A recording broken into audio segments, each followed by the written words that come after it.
गिरफ्तारी ते मुकदमा। बाग विच पहुंच के यसू ने अपने शागिर्दां नूं आख्या, ਇੱਥੇ ही टिके रहो, मैं जरा दुआ कर लवां।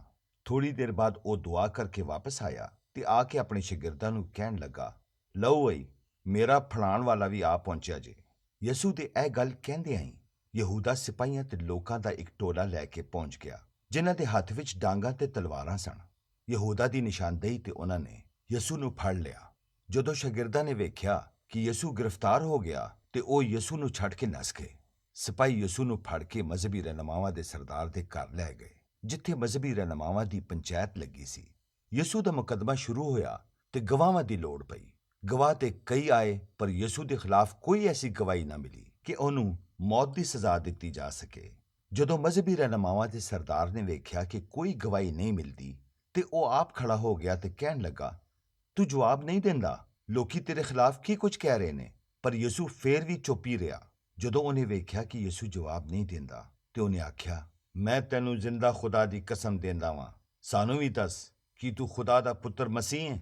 ਯਸੂ ਨੇ ਜਵਾਬ ਦਿੱਤਾ, ਜੋ ਤੂੰ ਕਿਹਾ ਏ ਉਹ ਹੀ ਸੱਚ ਹੈ। ਯਸੂ ਦੀ ਗੱਲ ਸੁਣ ਕੇ ਮਜ਼ਹਬੀ ਰਹਿਨੁਮਾਵਾਂ ਦੇ ਸਰਦਾਰ ਨੇ ਆਪਣਾ ਚੋਗਾ ਫਾੜ ਲਿਆ ਤੇ ਚੀਖ ਕੇ ਕਹਿਣ ਲੱਗਾ, ਹੁਣ ਸਾਨੂੰ ਗਵਾਹਾਂ ਦੀ ਕੀ ਲੋੜ ਏ?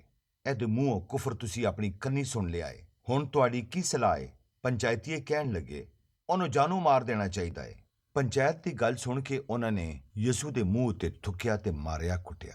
ਜਿਵੇਂ ਹੀ ਸਵੇਰ ਹੋਈ ਤੇ ਮਜ਼ਹਬੀ ਰਹਿਨੁਮਾਵਾਂ ਨੇ ਯਸੂ ਨੂੰ ਬੰਨ੍ਹਿਆ ਤੇ ਗਵਰਨਰ ਦੇ ਸਾਹਮਣੇ ਪੇਸ਼ ਕੀਤਾ ਤਾਂ ਕਿ ਉਹ ਉਹਦੀ ਮੌਤ ਦਾ ਪਰਵਾਨਾ ਜਾਰੀ ਕਰੇ। ਉਹਨਾਂ ਨੇ ਯਸੂ ਤੇ ਇਲਜ਼ਾਮ ਲਾਇਆ ਕਿ ਇਹ ਲੋਕਾਂ ਨੂੰ ਹਕੂਮਤ ਦੇ ਖਿਲਾਫ ਭੜਕਾਉਂਦਾ ਏ ਤੇ ਆਪਣੇ ਆਪ ਨੂੰ ਬਾਦਸ਼ਾਹ ਖਵਾਉਂਦਾ ਏ। ਗਵਰਨਰ ਨੇ ਯਸੂ ਨੂੰ ਪੁੱਛਿਆ, ਕੀ ਤੂੰ ਇਹਨਾਂ ਲੋਕਾਂ ਦਾ ਬਾਦਸ਼ਾਹ ਏ? ਯਸੂ ਨੇ ਜਵਾਬ ਦਿੱਤਾ, ਜੋ ਤੂੰ ਕਿਹਾ ਏ ਸੱਚ ਏ। ਮਜ਼ਹਬੀ ਰਹਿਨੁਮਾ ਯਸੂ ਉੱਤੇ ਬਹੁਤ ਸਾਰੇ ਇਲਜ਼ਾਮ ਲਾਉਂਦੇ ਰਹੇ, ਪਰ ਯਸੂ ਚੁੱਪ ਹੀ ਰਿਹਾ। ਗਵਰਨਰ ਨੇ ਯਸੂ ਕੋਲੋਂ ਪੁੱਛ ਪ੍ਰਤੀਤ ਕਰਕੇ ਮਜ਼ਹਬੀ ਰਹਿਨੁਮਾਵਾਂ ਤੇ ਲੋਕਾਂ ਨੂੰ ਆਖਿਆ, ਤੁਸੀਂ ਇਹਦੇ ਉੱਤੇ ਇਲਜ਼ਾਮ ਲਾਇਆ ਏ ਕਿ ਇਹ ਬਾਗੀ ਏ ਤੇ ਮੈਂ ਤੁਹਾਡੇ ਸਾਹਮਣੇ ਇਹਦੇ ਕੋਲੋਂ ਪੁੱਛ ਪ੍ਰਤੀਤ ਕੀਤੀ ਏ ਤੇ ਪੁੱਛ ਪ੍ਰਤੀਤ ਤੋਂ ਬਾਅਦ ਮੈਨੂੰ ਤੇ ਇਸ ਤਰ੍ਹਾਂ ਦੀ ਕੋਈ ਗੱਲ ਨਹੀਂ ਲੱਭੀ ਜਿਹਦੀ ਵਜ੍ਹਾ ਨਾਲ ਇਹਨੂੰ ਮੌਤ ਦੀ ਸਜ਼ਾ ਦਿੱਤੀ ਜਾਵੇ। ਇਸ ਲਈ ਮੈਂ ਇਹਨੂੰ ਮਾਰ ਪਵਾ ਕੇ ਛੱਡ ਦੇਣਾ ਹੈ। ਗਵਰਨਰ ਦੀ ਗੱਲ ਸੁਣ ਕੇ ਲੋਕਾਂ ਨੇ ਖੱਪ ਪਾ ਦਿੱਤੀ ਤੇ ਰਲ ਕੇ ਕਹਿਣ ਲੱਗੇ, ਇਹਨੂੰ ਸੂਲੀ ਦੇ, ਇਹਨੂੰ ਸੂਲੀ ਦੇ।